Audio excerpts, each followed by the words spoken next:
Аж ахуйн нийтлэл гэж улсын бүртгэс бүртгэгдэж аж ахуйн үйл ажиллагаа эрхэлж байгаа компани, нөхөрсөл, оршоо, төрийн болон орон нутгийн өмчит аж ахуйн тооцоотой үйлдвэрийн газар.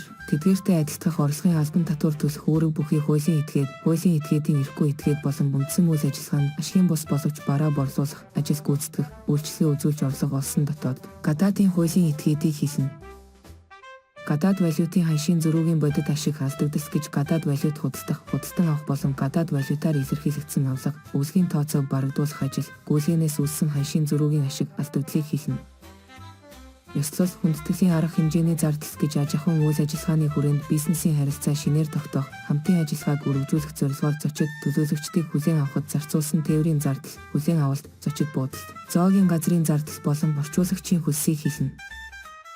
Суутхан төлөгч гэж тухайн төрлийн татварын хуулийн дагуу татвар төлөгчийн төлөх татварыг суутгаж төсөвт шилжүүлэх, тайлагнах үүрэг бүхий этгээдийг хийлнэ.